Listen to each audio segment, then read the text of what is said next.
ತಡರಾತ್ರಿ ಪೊಲೀಸರು ಬಿಜೆಪಿ ರಾಜ್ಯಾಧ್ಯಕ್ಷ ಯಡಿಯೂರಪ್ಪ ಮನೆಯಲ್ಲಿ ಹುಡುಕಾಟ ನಡೆಸಿದ್ದಾರೆ. ಇದರಿಂದ ಅಸಮಾಧಾನಗೊಂಡಿರುವ ಯಡಿಯೂರಪ್ಪ ಪೊಲೀಸ್ ಆಯುಕ್ತರಿಗೆ ಪತ್ರ ಬರೆದಿದ್ದಾರೆ.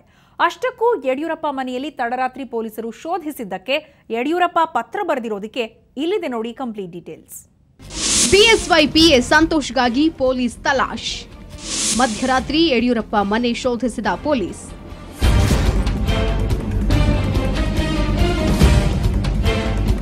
ರಾಜ್ಯ ಬಿಜೆಪಿಯ ಇಬ್ಬರು ಪ್ರಬಲ ನಾಯಕರ ಪಿಎಗಳ ನಡುವೆ ನಡೆದಿದೆ ಎನ್ನಲಾದ ಕಿತ್ತಾಟ ಮತ್ತು ಅಪಹರಣ ಯತ್ನ ಪ್ರಕರಣದ ಸುದ್ದಿ ಇದು.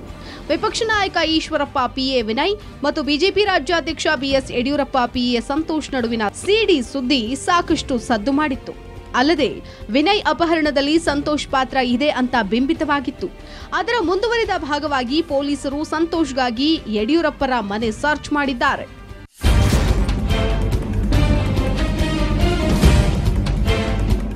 ಹೌದು, ನಿನ್ನೆ ರಾತ್ರಿ ಸುಮಾರು 12 ಗಂಟೆ ಸಮಯದಲ್ಲಿ ಎಸಿಪಿ ಬಡಿಗೇರ್ ಮತ್ತು ಅವರ ತಂಡ ಯಡಿಯೂರಪ್ಪನವರ ಮನೆಗೆ ಪ್ರವೇಶಿಸಿ ಸಂತೋಷ್ಗಾಗಿ ಶೋಧ ನಡೆಸಿದ್ದಾರೆ ಅಂತ ಸ್ವತಃ ಯಡಿಯೂರಪ್ಪನವರೇ ತಿಳಿಸಿದ್ದಾರೆ. ಈ ಸಂಬಂಧ ಬೆಂಗಳೂರು ಪೊಲೀಸ್ ಕಮಿಷನರ್ ಪ್ರವೀಣ್ ಸೂದ್ಗೆ ಪತ್ರ ಬರೆದು ಅಸಮಾಧಾನ ವ್ಯಕ್ತಪಡಿಸಿದ್ದಾರೆ. ಪೊಲೀಸರು ಡೇ ಟೈಮ್ನಲ್ಲಿ ಬಂದು ನನ್ನ ಮನೆ ಶೋಧಿಸಬಹುದಾಗಿತ್ತು, ಆದರೆ ಮಧ್ಯರಾತ್ರಿ ಬಂದು ಮನೆ ಶೋಧಿಸಿರೋದು ಸರಿಯಲ್ಲ. ಸಂತೋಷ್ ನನ್ನ ಸಂಬಂಧಿಯಾಗಿದ್ದು ಕಳೆದ 7 ವರ್ಷಗಳಿಂದ ನನ್ನ ಜೊತೆ ಕೆಲಸ ಮಾಡ್ತಿದ್ದಾನೆ. ವಿನಯ್ ಅಪಹರಣ ಪ್ರಕರಣದಲ್ಲಿ ಸಂತೋಷ್ ಹೆಸರನ್ನ ಬಲವಂತವಾಗಿ ಸೇರಿಸಲು ಪೊಲೀಸರು ರಾಜೇಂದ್ರನಿಗೆ ಒತ್ತಡ ಹೇರಿದ್ದಾರೆ. ಈ ಎಲ್ಲಾ ಬೆಳವಣಿಗೆ ರಾಜಕೀಯ ಪ್ರೇರಿತವಾದಂತೆ ಕಾಣುತ್ತಿದೆ. ಪ್ರಕರಣದ ಬಗ್ಗೆ ನಿಷ್ಪಕ್ಷಪಾತ ತನಿಖೆಯಾಗಬೇಕು ಅಂತ ಯಡಿಯೂರಪ್ಪನವರು ಕಮಿಷನರ್ಗೆ ಬರೆದ ಪತ್ರದಲ್ಲಿ ಉಲ್ಲೇಖಿಸಿದ್ದಾರೆ.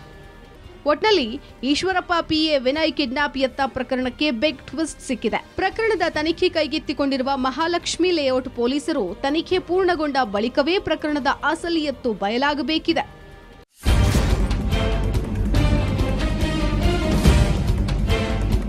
ರವಿ ಶಿವರಾಮ್, ಪೊಲಿಟಿಕಲ್ ಬ್ಯೂರೋ, ಸುವರ್ಣ ನ್ಯೂಸ್, ಬೆಂಗಳೂರು.